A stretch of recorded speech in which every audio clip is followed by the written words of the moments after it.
Hello welcome students. आज हम पढ़ेंगे टेक्स्ट एक्सप्लेनेशन। ठीक है, तो टेस्ट आपको दिया था, 10 क्वेश्चंस पूछे गए थे। उसमें फर्स्ट 5 क्वेश्चंस अभी पहले लेते हैं, उसके बाद नेक्स्ट 5 क्वेश्चन। ठीक है, तो देखो इसमें सबसे पहला क्वेश्चन पूछा था the general formula of hexane. ठीक है, जनरल फार्मूला ऑफ हेक्सेन। अब जनरल फार्मूला ऑफ हेक्सेन क्या है? अल्केन है। ठीक है, और अल्केन का जनरल फार्मूला क्या होता है? CnH2n+2। ठीक है, अल्केन का जनरल फार्मूला क्या होता है? CnH2n+2। अब इसमें बोला इन्होंने हेक्सेन, तो हेक्स ये वर्ड रूट कितने कार्बन को शो कर रहा है? 6 कार्बन को। तो यहाँ पर n की वैल्यू क्या हो जाएगी? 6, और n की वैल्यू अगर 6 रखते हैं तो हाइड्रोजन कितने हो जाएंगे? 6 × 12 + 2 यानी 14। ठीक है, तो जनरल फार्मूला अल्केन से हेक्सेन का जो फार्मूला बनेगा वो बनेगा C6H14। ठीक है, समझ में आ रहा है? तो यहाँ पर जो 4 ऑप्शंस दिए थे, इसमें जो 4th ऑप्शन है C6H14, ठीक है, ये करेक्ट होगा। ओके, चलो नेक्स्ट क्वेश्चंस की तरफ चलते हैं। नेक्स्ट क्वेश्चंस क्या दिया है इसमें? The linear structure of propane. ठीक है, लीनियर स्ट्रक्चर मतलब स्ट्रेट लाइन, है ना? स्ट्रेट लाइन में जो स्ट्रक्चर होगा, तो लीनियर स्ट्रक्चर किसका पूछा गया है? प्रोपेन का। अब ये भी हाइड्रोकार्बन यानी अल्केन है, और इसमें रूट वर्ड को पहचानना है, जिसमें रूट वर्ड क्या है? प्रोप। और ये प्रोप रूट वर्ड कितने कार्बन को शो करता है? 3 कार्बन्स को। तो यहाँ पर जो स्ट्रेट चेन स्ट्रक्चर होगी कार्बन की, और कार्बन कितने लेने हमें? 3 कार्बन्स लेने। जब प्रोपेन बोला है तो वहाँ पर प्राइमरी सफिक्स क्या आएगा? ANE, और वो ANE हम किसके लिए यूज़ करते हैं? जब कार्बन कार्बन में सिंगल बॉन्ड होता है। कार्बन की वैलेंसी 4 होती हैं, और उसको अपन कंप्लीट करने के लिए यहाँ पर हाइड्रोजन्स फिलअप करेंगे। तो यहाँ 1 बॉन्ड बना है, फिर 3 हाइड्रोजन भरना है। यहाँ पर 2 बॉन्ड बना दिए तो 2 हाइड्रोजन्स भरेंगे, जिसमें वैलेंसी कंप्लीट हो जाएगी, और इस तरफ होगा 3 हाइड्रोजन। तो CH3 CH2 CH3। तो इनमें जो 4th नंबर का ऑप्शन दिया है CH3 CH2 CH3, this is the linear structure of propane. Correct. ठीक है, तो इस तरीके से ये सेकंड क्वेश्चन यहाँ पर सॉल्व होता है। ठीक है, अब नेक्स्ट क्वेश्चन जो है मॉलिक्यूलर मास ऑफ वाटर। ठीक है, तो सबसे पहले तो मॉलिक्यूलर फार्मूला देखेंगे वाटर का। वाटर का मॉलिक्यूलर फार्मूला होता है H2O। ठीक है, अब इसका पूछा इन्होंने मॉलिक्यूलर मास। तो मॉलिक्यूलर मास निकालने के लिए क्या करेंगे? यहाँ पर एक्चुअली हाइड्रोजन और ऑक्सीजन एटम है, तो मॉलिक्यूलर मास निकालने के लिए सभी के एटॉमिक मास की एडिशन होगी। यानी हम यहाँ पर क्या करेंगे? एटॉमिक मास ऑफ हाइड्रोजन, ठीक है, atomic mass of hydrogen plus atomic mass of oxygen. ठीक है, atomic mass of oxygen. Hydrogen का एटॉमिक नंबर वैसे तो 1 होता है, लेकिन यहाँ पर 2 हाइड्रोजन है, तो क्या करेंगे? 2 से मल्टीप्लाइड। ठीक है, तो ये हो जाएगा 2 × 1 एंड प्लस ऑक्सीजन का एटॉमिक मास क्या होता है? 16। ठीक है, तो इसमें एटॉमिक मास कितना आएगा? इसका 16 आएगा। अब इसको टोटल अगर करते हैं तो अपना टोटल एडिशन कितना हो जाएगा? ये 18 हो जाएगा। यानी इसमें ऑप्शन दिए है 18 ग्राम, 10 ग्राम, 20 ग्राम और 25 ग्राम। तो यहाँ पर अपना करेक्ट आंसर क्या होना चाहिए? 18 ग्राम होना चाहिए। ठीक है, so first option is correct. Okay, clear. चलो नेक्स्ट क्वेश्चंस की तरफ चलते हैं। नेक्स्ट क्वेश्चंस क्या था? नेक्स्ट क्वेश्चंस आपको दिया गया था कि molecular mass of carbon dioxide. अब इसमें भी उसी तरीके से आपको सॉल्व करना है। Molecular mass of carbon dioxide, तो कार्बन डाइऑक्साइड का मॉलिक्यूलर मास कैसे निकालेंगे? इसमें कार्बन और ऑक्सीजन 2 एटम है, तो मॉलिक्यूलर मास निकालने के लिए पहले आपको तो एटॉमिक मास लेने पड़ेंगे। So atomic mass of carbon, उसमें हम क्या ऐड करेंगे? Atomic mass of oxygen. ठीक है, एटॉमिक मास ऑफ ऑक्सीजन, और यहाँ पर जबकि 2 एटम्स है तो इसको क्या करेंगे? 2 से मल्टीप्लाई। अब एटॉमिक मास ऑफ कार्बन कितना होता है? 12 ग्राम्स होता है। एटॉमिक नंबर 6 है, एटॉमिक मास कितना है? 12 ग्राम। प्लस ऑक्सीजन का एटॉमिक मास कितना होता है? 16 ग्राम। एटॉमिक नंबर 8 है, एटॉमिक मास 16 ग्राम होगा, तो 16, और मल्टीप्लाइड बाय 2 ऑक्सीजन एटम होने की वजह से इसको 2 से मल्टीप्लाइड करेंगे। तो ये हो जाएगा 12 + 16 टू जा कितना होगा? 32, यानी हमारा टोटल कितना आएगा यहाँ पर? 44 आएगा। ठीक है, तो 44 ग्राम ये आंसर हो सकता है। अब यहाँ पर 4 ऑप्शन दिए हैं, जिसमें लास्ट ऑप्शन अपने पास में दिया है 44 ग्राम, तो अपना करेक्ट आंसर क्या होगा? डी ऑप्शन करेक्ट होगा, दैट इज 44 ग्राम। ओके, समझ में आया? चलो नेक्स्ट क्वेश्चंस क्या है? नेक्स्ट क्वेश्चन की तरफ चलते हैं। नेक्स्ट क्वेश्चन दिया यहाँ पर, the atomic mass of carbon. Atomic mass of carbon क्या होगा?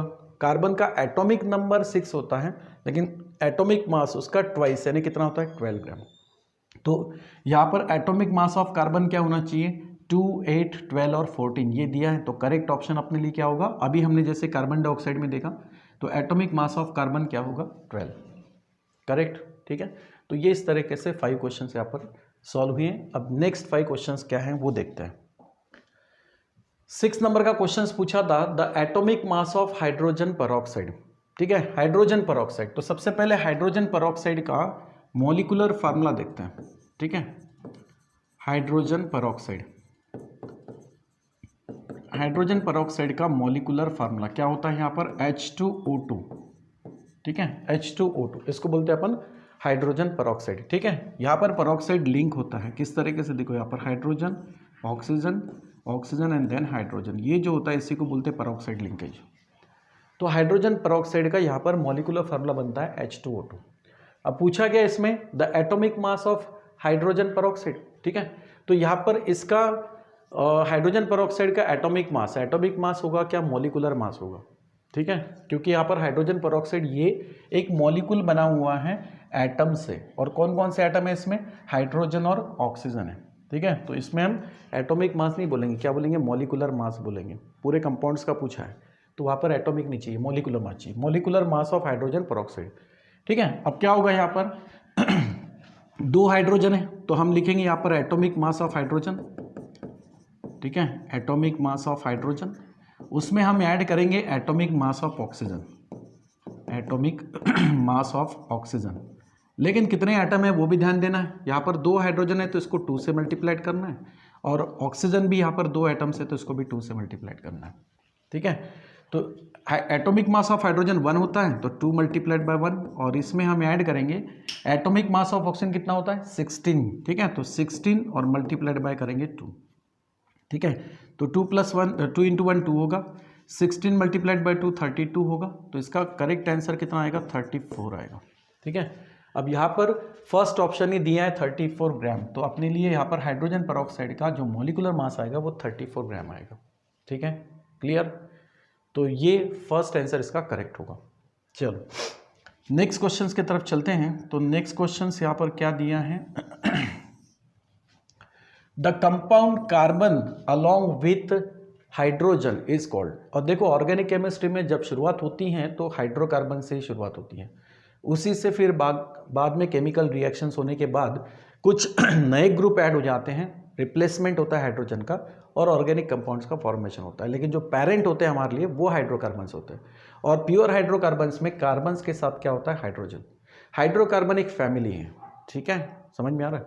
हाइड्रोकार्बन्स। तो यहाँ पर पूछा क्या है? इन compound carbon along with hydrogen, सिर्फ कार्बन के साथ हाइड्रोजन हो और कोई उसमें अदर ग्रुप प्रेजेंट नहीं है, ओनली कार्बन एंड हाइड्रोजन, 2 ही चीजें हैं, तो ऐसे केस में हम उस कंपाउंड को क्या बोलते हैं? हाइड्रोकार्बन बोलते हैं। तो यहाँ पर जो 4 ऑप्शन दिए इसमें से डी ऑप्शन यहाँ पर करेक्ट होगा, दैट इज हाइड्रोकार्बन। ठीक है, समझ में आ रहा है? पेरेंट होते हैं ये ऑर्गेनिक केमिस्ट्री में, ये क्या होते हैं? पेरेंट, और यही से फिर नए कंपाउंड्स का फॉर्मेशन होता है।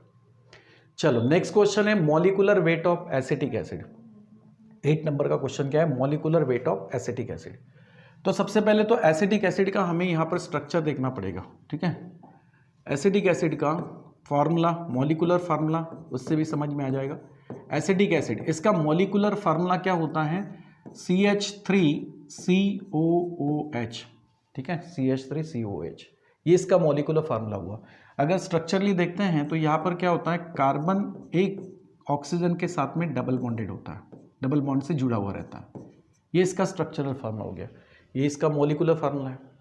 तो हमें इसका क्या निकालना है? Molecular weight. अब मॉलिक्यूलर वेट निकालने के लिए हमें इसमें जो भी एटम्स हैं उनके एटॉमिक मास लेने पड़ेंगे और एडिशन करना पड़ेगा। तो कार्बन है तो सबसे पहले क्या करोगे? यहाँ पर एटॉमिक मास ऑफ कार्बन। ठीक है, एटॉमिक मास ऑफ कार्बन कितने हैं? एसिटिक एसिड में कार्बन 2 हैं तो इसको 2 से मल्टीप्लाइड करोगे, प्लस हाइड्रोजन कितने हैं? 4 हैं तो 4 multiplied by atomic mass of hydrogen. ठीक है, एटॉमिक मास ऑफ हाइड्रोजन, और प्लस ऑक्सीजन भी हैं, कितने यहाँ पर 2 हैं, तो 2 मल्टीप्लाइड बाय क्या करेंगे, एटॉमिक मास ऑफ ऑक्सीजन, ठीक है, एटॉमिक मास ऑफ ऑक्सीजन। अब इसका टोटल क्या होगा, ठीक है, तो देखो एटॉमिक मास ऑफ कार्बन कितना होता है 12, ठीक है, मल्टीप्लाइड बाय क्या करना है 2 plus 4 into atomic mass of hydrogen 1 plus 2 into atomic mass of oxygen होता है 16, ठीक है, तो टोटल कितना हो जाएगा यहाँ पर 12 टू ज़ा 24 आएगा, प्लस यहाँ पर 4 होगा, प्लस 16 टू ज़ा आएगा 32, ठीक है, तो इसका टोटल कितना होगा, टोटल होगा नियरली अबाउट 60, ठीक है, 60 आएगा एग्जैक्टली। तो यहाँ पर इसका जो करेक्ट आंसर होना चाहिए वो 60 होना चाहिए। तो यहाँ पर कितने ऑप्शन है, 4, इसमें फोर्थ ऑप्शन 60 ग्राम दिया है, तो अपने लिए डी ऑप्शन यहाँ पर करेक्ट होगा, ठीक है। तो ये इस तरीके से हम मॉलिकुलर मास निकालते हैं एसिटिक एसिड का, ओके समझ में आया। चलो नेक्स्ट क्वेश्चन क्या है वो देखते हैं। नेक्स्ट क्वेश्चन में है जनरल फार्मूला ऑफ अल्केन। तो इसकी तो हमने फर्स्ट क्वेश्चन से ही शुरुआत की थी कि general formula of alkane, alkane का जनरल फार्मूला क्या होता है, CnH2n+2, ठीक है, यहाँ पर जनरल फार्मूला क्या होता है CnH2n+2, ये होता है जनरल फार्मूला किसका, अल्केन का, जिसमें कार्बन कार्बन में सिंगल बॉन्ड होता है, ठीक है। और एक कार्बन का भी अल्केन हो सकता है फर्स्ट मेंबर, जैसे कि मीथेन मिलता है हमें, ठीक है, CH4 जिसको हम मीथेन बोलते हैं। तो यहाँ पर n की वैल्यू क्या होगी, इसके लिए 1 हो जाएगी अगर 1 रखते हैं और यहाँ पर भी 1 रखेंगे तो 1 × 2 2, 2 + 2 4, यानी हाइड्रोजन 4 हो जाएंगे, कार्बन 1 होगा। It's a first member of alkane. तो अल्केन का जनरल फार्मूला क्या होगा CnH2n+2। अब यहाँ पर कौन सा ऑप्शन अपने लिए करेक्ट हो सकता है, इसमें बी ऑप्शन दिया है CnH2n+2, ठीक है, सेकंड ऑप्शन ये करेक्ट होगा, ओके। अब लास्ट क्वेश्चन, अल्कीन। अल्कीन क्या है, हाइड्रोकार्बन्स में हमने देखा था कि अल्केन, उसके बाद अनसैचुरेटेड हाइड्रोकार्बन में अल्कीन और अल्काइन होते हैं। अल्केन में कार्बन कार्बन में सिंगल बॉन्ड होता है, अल्कीन में कार्बन कार्बन के बीच में डबल बॉन्ड होता है, ठीक है।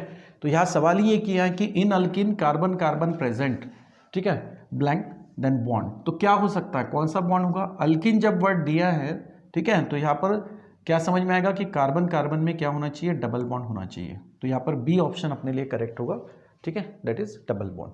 समझ में आ रहा है। तो ये इस तरीके से यहाँ पर 10 क्वेश्चंस सॉल्व हो जाते हैं। समझ में आया बेटा, चलो थैंक यू।